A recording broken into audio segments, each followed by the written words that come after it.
30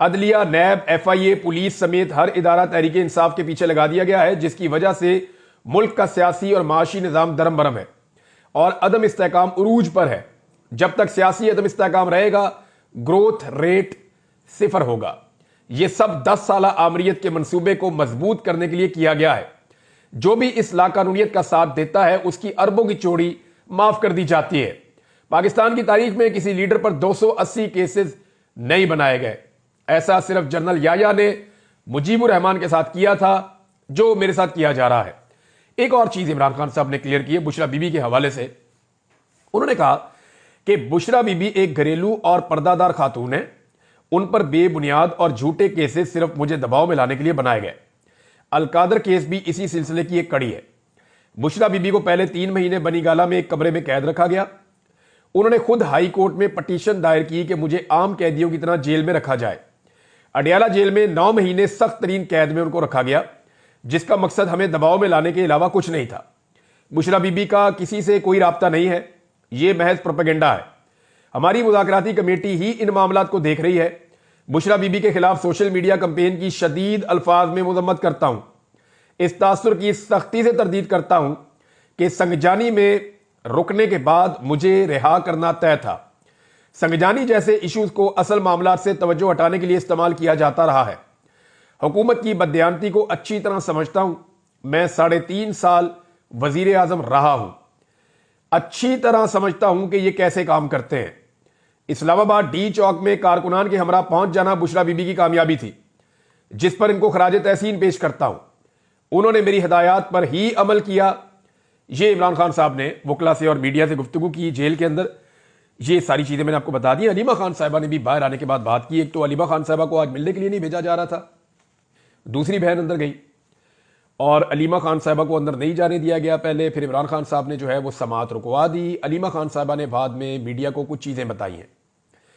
ایک تو علیمہ خان صاحبہ نے بتایا کہ ہمیں دھمکی دی گئی کہ آپ عمران خان صاحب کا پیغام مدھم کریں، یعنی وہ پیغام آپ باہر آگے پہنچا دیتی ہیں ایز اٹ از، تو وہ پیغام آپ نہ پہنچائیں۔ اب علیمہ خان یہ کہتی ہیں ہم جب بہنیں ملنے کے لیے جاتی ہیں عمران خان صاحب سے، جب پیغام ہم لیتی ہیں تو ہم بڑے غور سے سنتی ہیں، کیونکہ وہ قوم کی امانت اور بہت بڑی ذمہ داری ہے۔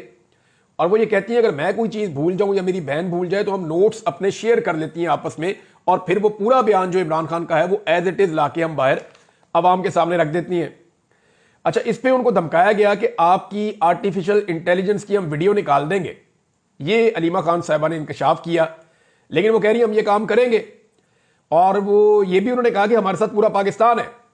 علیمہ خان نے یہ دعویٰ کیا، جنہوں نے ان کو دھمکایا ان کو علیمہ خان نے کہا کہ ہمارے ساتھ پورا پاکستان ہے، ہم اکیلے نہیں ہیں۔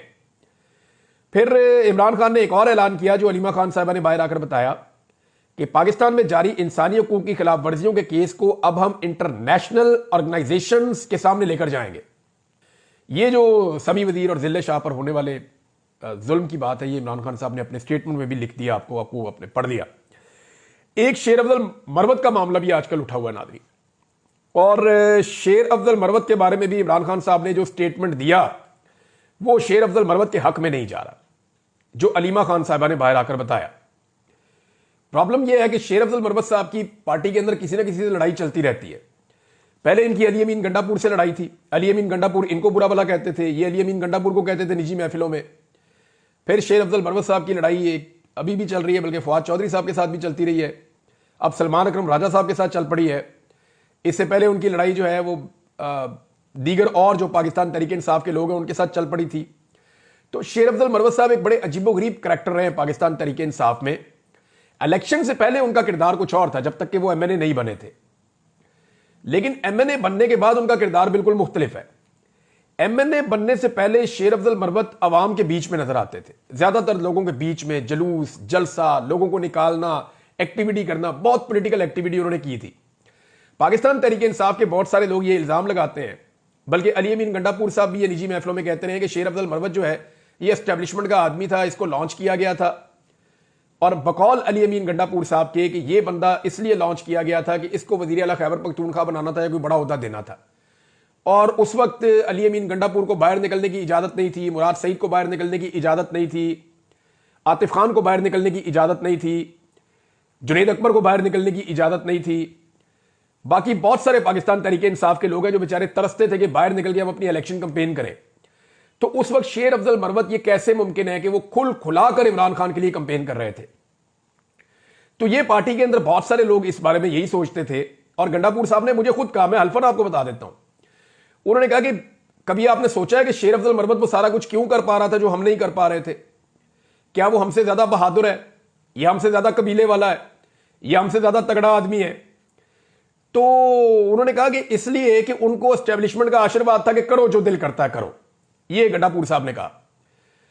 تو جب الیکشن ہو گیا, شیر افضل مروت صاحب بن گئے ایم این اے, تو ان کے وہ مقاصد پورے نہیں ہوئے. انہیں کچھ نہ خیبر پختونخوا میں ملا اور نہ وفاق کے اندر ان کو اپوزیشن لیڈر بنایا گیا. اپوزیشن لیڈر وہ بننا چاہتے تھے, یہ میں ذاتی طور پہ جانتا ہوں. شیر افضل مروت صاحب نے پورا زور لگایا اس کے لیے, انہوں نے بہت سارے لوگوں سے رابطہ بھی کیا. میری اور ان کی جو واحد ایک ٹیلی فونک کال ہوئی ہے, زندگی میں ایک ہی ٹیلی فونک کال ہوئی ہے, تو میں حیران ہو گیا کہ ایک آدمی چھوٹتے ہی میرے سے ایسی بات کیسے کر سکتا ہے.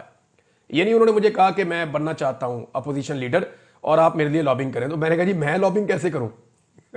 میں نے ہنسنا شروع کر دیا. میں نے کہا جی میں تو پولیٹیکل معاملات میں نہیں آتا, آپ کی پارٹی کا ڈیسیجن ہے, وہ آپ کو بنا دے کسی اور کو بنا دے, تو یہ پارٹی پہ ڈیپینڈ کرتا ہے. لیکن انہوں نے مجھے اس وقت یہ کہا کہ اگر میں اپوزیشن لیڈر بن گیا تو میں پورے نظام کو مصیبت ڈال دوں گا, میں بڑا اگریسو آدمی ہوں, میں بہت چڑھ کے آؤں گا اور میں کھل کر جو ہے وہ مخالفت کروں گا اس حکومت کی, یہ سب لوگ بزدل ہیں, یہ نہیں کر پائیں گے. تو اس طریقے سے انہوں نے مجھے قائل کرنے کی کوشش کی شیر افضل مروت صاحب نے, اور ایک دور میں ان کا نام چلتا بھی تھا کہ شاید ان کو اپوزیشن لیڈر بنا دیا جائے گا, لیکن پھر نہیں بنایا گیا. اس کے بعد ہم نے دیکھا کہ شیر افضل مروت صاحب کی جو ٹاک شوز میں ایکٹیویٹیز ہیں یا سوشل میڈیا پہ ایکٹیویٹیز ہیں وہ باقی رہ گئی, لیکن جو ان کی عوامی ایکٹیویٹیز ہیں وہ پھر نظر نہیں آئی. یہ 2 دفعہ اسلام آباد کی جانب پاکستان تحریک انصاف گئی ہے, تو شیر افضل مروت صاحب وہاں اسلام آباد میں ہی تھے دونوں دفعہ, لیکن ہمیں ان کی کوئی ایکٹیویٹی دکھائی نہیں دی. جو ان کے بارے میں ایک بہت بڑا اورا بنا ہوا تھا کارکنوں میں کہ یہ بہت بہادر آدمی ہے اور شیر افضل مروت صاحب ہر جگہ پہ فرنٹ سے آگے لیڈ کریں گے, اس کو وہ ڈیمیج ہوا انفارچونیٹلی. حالانکہ شیر افضل مروت صاحب نے بڑی عزت حاصل کی تھی. عمران خان صاحب نے ایک دن ان کو جیل میں کہا تھا کہ شیر افضل مروت جس طرح تم ایک رفتار سے اوپر گئے ہو نا, اسی رفتار سے نیچے آ جاؤ گے, تو اپنے آپ کو جو ہے وہ درست کرو. لیکن شیر افضل مروت صاحب نے عمران خان صاحب کو جو پہلا نقصان پہنچایا وہ انہوں نے سعودی عرب کے حوالے سے ایک بڑا عجیب متنازع سٹیٹمنٹ دے دیا.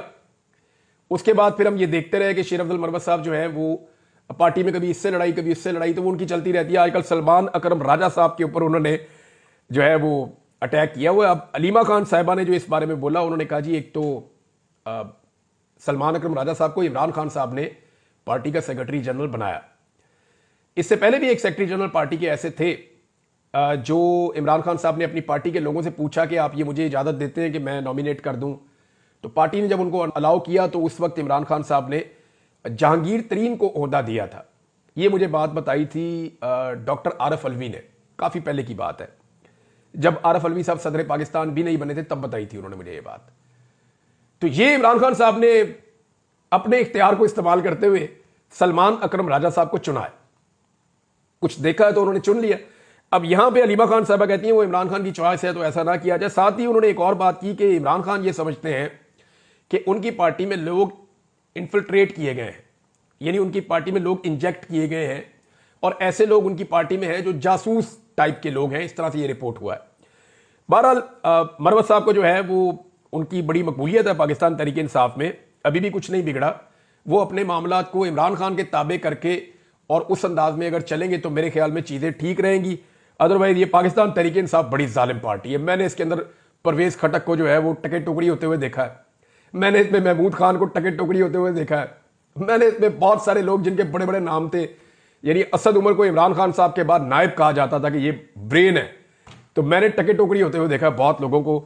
تو شیر افضل مروت صاحب کو تو ابھی زیادہ ٹائم بھی اس پولیٹیکل پارٹی میں نہیں ہوا. پاکستان تحریک انصاف نے, کیونکہ عمران خان صاحب نے فیصلہ کیا کہ بین الاقوامی سطح پہ چیزوں کو لے کر جائیں گے, اور ویسے بھی اب چیزیں بین الاقوامی سطح پہ جا رہی ہیں, کچھ ڈاکومنٹریز بن رہی ہیں, کچھ ایویڈنسز کلیکٹ کیے جا رہے ہیں, جو اسپیشلی جو برطانیہ میں پارلیمنٹری بریفنگ ہونے جا رہی ہے, امریکہ میں کانگریشنل میٹنگ ہونے جا رہی ہے, اور اس کے بعد امریکہ میں ایک بائنڈنگ ریزولوشن جو ہے وہ پاس کروانے کی پاکستانی اوورسیز کوشش کر رہے ہیں. اگر یہ ایکٹیویٹیز ہو جاتی ہیں تو نیکسٹ فیز کے اندر, کیونکہ اس وقت کینیڈا میں اپنی سچویشن ان کی اتنی اچھی نہیں ہے, ان کے اپنے رولے پڑے ہوئے ہیں, تو کینیڈا میں بھی اس قسم کی ایکٹیویٹیز اوورسیز پلان کر رہے ہیں جبکہ یورپ میں جو ہونے جا رہا ہے، یورپی یونین اور یورپ میں، یہ آپ دیکھیں گے آنے والے دنوں میں. لیکن پاکستانیوں کی ایک بہت اچھی بات ہے، میری جتنے بھی اوورسیز پاکستانیوں سے بات ہوئی ہے، اب وہ چاہے پاکستان تحریک انصاف سے ان کا تعلق ہے، اور بہت سارے ایسے ہیں جن کا تعلق ہے ہی نہیں، وہ صرف پاکستان کی بات کرتے ہیں. وہ اوورسیز ایک ہی بات کرتے ہیں کہ ہم پاکستان کے اوپر کسی بھی ایک پابندی کے حق میں نہیں ہیں. ہم نہیں چاہتے کہ پاکستان کے اوپر ایک ٹکے کی یا کوئی ایک لفظ کی پابندی بھی لگے. وہ یہ کہتے ہیں کہ ہم پابندیاں ان بندوں پہ لگانا چاہتے ہیں جنہوں نے پاکستان کو یہاں تک پہنچا دیا ہے. وہ یہ کہتے ہیں کہ رجیم چینج آپریشن کے کردار ہوں یا ظلم اور فسطائیت کے پیچھے چھپے ہوئے دستانے پہنے ہوئے ہاتھ ہوں. وہ کہتے ہیں جی ہم ان ساروں کو فکس کرنا چاہتے ہیں، وہ لوگ جو استعمال ہوئے وہ بھی اور جنہوں نے استعمال کیا وہ بھی. اور یہ لگ بھگ 1-2 درجن لوگ ہیں جنہوں نے پاکستان میں ادم مچایا ہوا تھا. ان کے خلاف وہ چاہتے ہیں کہ بین الاقوامی پابندیاں لگ جائیں، اور اس کے لیے اوورسیز پاکستانی کام کر رہے ہیں. اب دیکھیں پاکستان میں جو بیوروکریٹ ریٹائر ہوتا ہے بیچارہ، یا کوئی فوجی آفیسر ریٹائر ہوتا ہے، یا کوئی سیاستدان جو ہے اس کی فیملی ہے یا سارا کچھ ہے، یہ دوڑ کے جاتے ہیں ادھر برطانیہ میں، اور یہ دوڑ کے جاتے ہیں یورپ میں، امریکہ میں. وہ ملک ان کو پسند ہے، یہ باقی زندگیاں وہاں جا کے گزارتے ہیں. اب وہاں پہ اگر ان کے لیے پابندیاں ہو جائیں تو ان کے لیے بڑا سیریس ایشو ہو جائے گا. اور یہ وہاں پابندیاں لگوانا چاہتے ہیں، ٹریول کے اوپر پابندی لگوانا چاہتے ہیں، اثاثے جو ہیں وہ منجمد کروانا چاہتے ہیں، اور تیسرا ان کے ویزے جو ہیں وہ کینسل کروانا چاہتے ہیں، اور آئندہ کے لیے ان کے ویزوں پر پابندیاں لگوانا چاہتے ہیں. یہ اوورسیز پاکستانی چاہ رہے ہیں کہ انڈیویجولز کو، ان انفرادی شخصیات کو ٹارگٹ کیا جائے جو ظلم اور جبر اور فسطائیت کی علمبردار ہیں، نہ کہ پاکستان کو کوئی نقصان پہنچے. یہ اچھی اسٹریٹجی ہے، میرے خیال میں سب کی یہی ہونی چاہیے. حالانکہ بینظیر بھٹو صاحبہ نے ایک دور میں یہ بھی کہا تھا کہ پاکستان کی امداد ہی بند کر دی جائے، اور انہوں نے یہ کہا تھا کہ پاکستان کی امداد کو مشروط کر دیا جائے پاکستان میں انسانی حقوق کی پابندیوں کے حوالے سے. وہ یہ کہتی تھی کہ پاکستان کے جو ملٹری جنرلز ہیں وہ پاکستان میں ظلم اور زیادتی کرتے ہیں، تو جب انہیں یہ نظر آتا ہے کہ وہ ظلم اور زیادتی کر رہے ہیں، اس کے باوجود پاکستان کو امداد مل رہی ہے، تو وہ ظلم اور زیادتی کو بند کیوں کریں؟ ہاں اگر انہیں یہ نظر آئے گا کہ جو ظلم اور زیادتی وہ کر رہے ہیں، جو غیر جمہوری حرکات وہ کر رہے ہیں، ان کی وجہ سے پاکستانی یا ان کی امداد بند ہو رہی ہے، تو پھر وہ اس معاملے کو روکیں گے. یہ بینظیر بھٹو صاحبہ کا سوچنا تھا. اس پہ ان کا باقاعدہ ایک انٹرویو بھی موجود ہے، میں نے تھوڑے دن پہلے اس کو رپورٹ بھی کیا تھا. پاکستان تحریک انصاف ایک ٹرانسمیشن بھی کرنے جا رہی ہے، یہ بڑی امپورٹنٹ ٹرانسمیشن ہے. اس کی میرے پاس یہاں خبر موجود ہے. گولی کیوں چلائی، اس میں شیخ وقاص اکرم اور سلمان اکرم راجہ، یہ لوگ 26 نومبر کے قتل عام پر خصوصی گفتگو کریں گے 12 جنوری بروز اتوار رات 8 بجے پاکستان تحریک انصاف آفیشیل کے یوٹیوب چینل پہ، ٹویٹر پہ، فیس بک پہ اور انسٹاگرام پہ. اب دیکھنا یہ ہے کہ انٹرنیٹ بند کیا جاتا ہے یا نہیں کیا جاتا، کیونکہ $1 ملین کا نقصان ہوتا ہے 1 گھنٹے میں. جب آپ انٹرنیٹ کو ڈاؤن کرتے ہیں تو 1 گھنٹے میں $1 ملین کا نقصان ہو جاتا ہے. اب دیکھنا یہ ہے کہ یہ حکومت پاکستان تحریک انصاف کو 26 نومبر کے قتل عام پہ خصوصی گفتگو کرنے دیتی ہے، یا اس بیچ میں پاکستان میں انٹرنیٹ کو ڈاؤن کر کے پاکستان کا $1 ملین کا مزید نقصان کرتی ہے. اپنے سیاسی فائدوں کے لیے پاکستان کی حکومت اور اسٹیبلشمنٹ نے پاکستان کی اکانومی کو بہت زیادہ نقصان پہنچایا ہے. پنجاب میں ایک نئی پولیس بنانے کی تیاری کی جا رہی ہے. ناظرین، یہ پولیس بنا رہے ہیں جی کہ یہ احتجاج کرنے والے جو لوگ ہیں ان کو کنٹرول کرنا ہے. کسان آ جائیں، مزدور آ جائیں، ڈاکٹر آ جائیں، پولیٹیکل پارٹی آ جائے، ان کو کنٹرول کرنا ہے. تو ٹرینڈ بندے نئے لائے جا رہے ہیں، ان کے لیے نئی گاڑیاں، نیا سامان، سارا کچھ. بلکہ انہیں ٹرینڈ کتے دیے جائیں گے جو کتے لوگوں کو بگائیں گے. یعنی ایسے کتے ٹرینڈ کیے جائیں گے جو کتوں کے، یعنی اب عوام پہ کتے چھوڑنے ہیں انہوں نے. نوجوانوں کے اوپر ایک طرف کہا جاتا ہے نوجوانوں میں آپ کی ماں ہوں، دوسری طرف نوجوانوں کے لیے کتے ٹرینڈ ہو رہے ہیں کہ نوجوانوں کے اوپر جب وہ احتجاج کریں گے اپنا حق مانگنے کے لیے تو ان پہ کتے چھوڑے جائیں گے کہ ان پہ کتے چھوڑو، ان کو بگاؤ. تو یہ ڈان کے اندر خبر چھپی ہے. اس قسم کی پلاننگ پنجاب میں کی جا رہی ہے، اس کے لیے بہت بڑا بجٹ بھی رکھا گیا ہے. تو ترجیحات آپ پاکستان کی دیکھ لیں. دوسری طرف مریم نواز نے جو خوف پھیلانے کی کوشش کی، طلباء کو ڈراتی ہیں ہر جگہ پہ جا کے، دیکھو بچوں اگر آپ احتجاج کرو گے تو آپ پہ پرچے ہو جائیں گے، آپ گرفتار ہو جاؤ گے، آپ کا یہ کر دیں گے، آپ کا وہ کر دیں گے، تو آپ نے کسی کی بات نہیں ماننی. یعنی وہ یہ کہتی ہیں کہ جو ساڈی نہیں مننی تو کسی دی نہ منو. طلباء نے جو مریم نواز کا پول کھولا نا مریم نواز کے یونیورسٹی سے واپس جانے کے بعد، یعنی وہ انٹرویوز کچھ رپورٹرز نے کیے وہ خراج تحسین کے لائق ہیں. جو مقامی صحافی ہیں وہ پہنچ گئے، انہوں نے جا کے طلباء سے پوچھا بتاؤ جی مریم نواز آ رہی ہے یا مریم نواز آئی ہے، دسو کی لبیا. تو طلباء نے جو بینڈ بجائی ہے، یعنی 90% سے زیادہ بچے جو ہیں انہوں نے وہ چیزیں سنائی ہیں کہ وہ سن کے آپ کانوں کو ہاتھ لگائیں گے.